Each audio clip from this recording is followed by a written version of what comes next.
In this lesson, we'll take a look at the tools we have that affect areas. Bring up the New Objects menu and select Common. From there, check out the subcategory Game. We will be working with the first 3 tools here. The Trials Evo game world comes already populated with all kinds of objects and foliage, some of which cannot be selected with the cursor.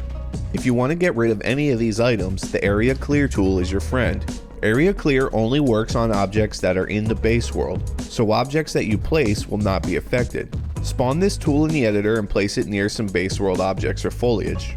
By default, the Area Clear tool is set to remove trees and shrubs, and the red dotted lines that create a circle surrounding the tool icon represent the affected area. Any bushes or trees that are within that bubble should immediately disappear. Bring up the Properties menu and you can alter the options to be a bit more specific about what is deleted.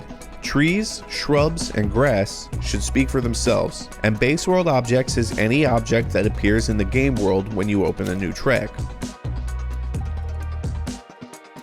Next, let's take a look at the Area Condition tool, which is used to alter the environment settings. When you spawn this tool in the editor, it is surrounded by blue dotted lines that create a bubble. This bubble is the area within which this tool is activated. As your target object enters the bubble, the effects will begin to appear. This bubble can of course be resized using the triggers. Keep in mind that this is a global effect. The area only determines when the effect is activated. The changes it makes to the environment will be visible in the entire game world. Now let's open the Properties menu and see what we've got. First are some object physics properties that we've already discussed. The first property we're going to talk about is Reacting Object. This determines what object activates the area condition.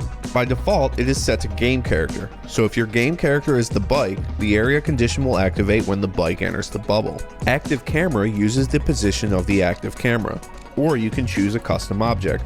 Select any object you like and now that object will activate the condition change.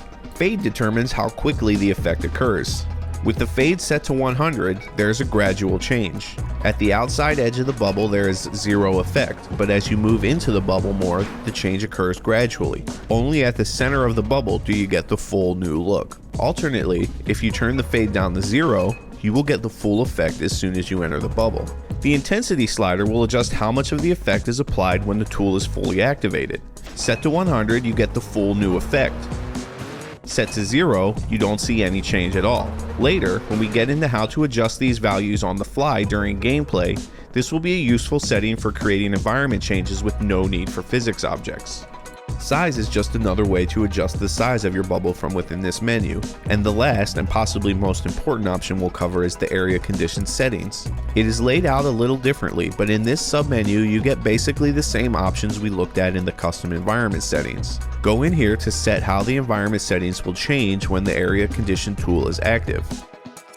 The last area tool we will cover is the Area Selector. This tool is used to easily select a number of objects at once. If we fire up the properties, we have a few options. In the variations, we have the option to use the tool as a sphere or a cube.